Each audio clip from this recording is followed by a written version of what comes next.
အားလုံးပဲမင်္ဂလာပါရှင်ဒီနေ့တော့အိမ်မှာဆံပြားလေးကြော်စားပစ်တာနဲ့ကြော်နီးလေးကိုမြပေးလိုက်ပါရဲ့ရှင်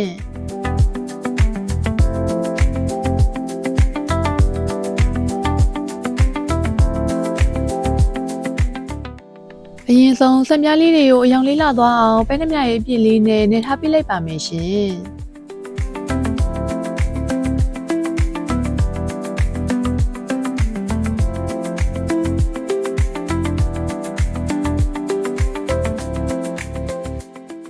ပြီးရင်အိုးထဲကိုစီထည့်လိုက်ပါမယ်ရှင်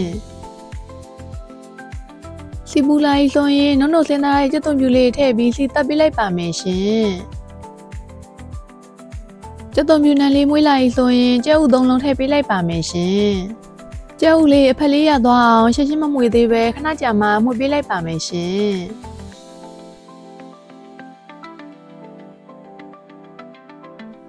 ကြက်ဥလေးကြက်သွားပြီဆိုရင်ရေဆေးပြီးလိထားတဲ့ကြက်သားလေးထည့်ပေးလိုက်ပါမယ်ရှင်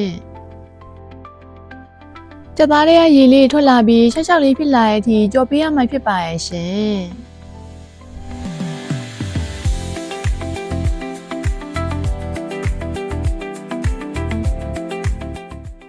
ကဲအခုလိုမျိုးကြက်သားလေးကြက်သွားပြီဆိုရင်ရေဆေးပြီးလိထားတဲ့ကြိုက်လန်နဲ့ခါကျဲဥလေးထည့်ပေးလိုက်ပါမယ်ရှင်ရတာအတွက်ပဲငမြရဲ့အကျဲထမင်းစားသွန်းနဲ့2စွန်းခယူးစီထမင်းစားသွန်းနဲ့3စွန်းကြက်သားမုံထမင်းစားသွန်းနဲ့2စွန်းစားနှင်းငယ်နဲ့တရားနှင်းငယ်တို့ထည့်ပြီးအားလုံးသမသွားအောင်မှုပေးလိုက်ပါမယ်ရှင်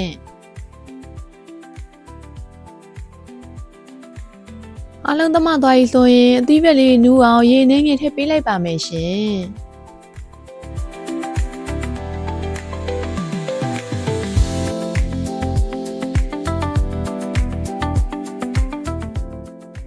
ပြီးရင်ခုနဆံပြားလေးနဲ့ပဲပင်ပေါင်းထည့်ပြီးမှုပေးလိုက်ပါမယ်ရှင်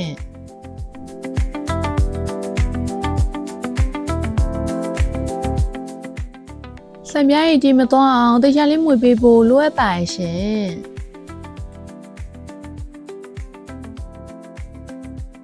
ပြီးရင်ဆံပြားလေးအီလေးဖြစ်သွားအောင်အဖုံးအုပ်ပြီး2မိနစ်လောက်တည်ထားပေးလိုက်ပါမယ်ရှင်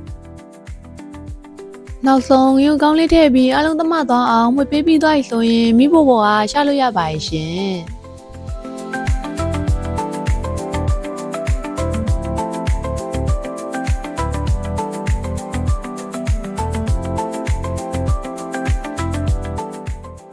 အခုဆိုရင်အီလေးနဲ့စားလို့ရန်ကောင်းတဲ့ဆံပြားကြော်လေးရသွားပါရဲ့ရှင်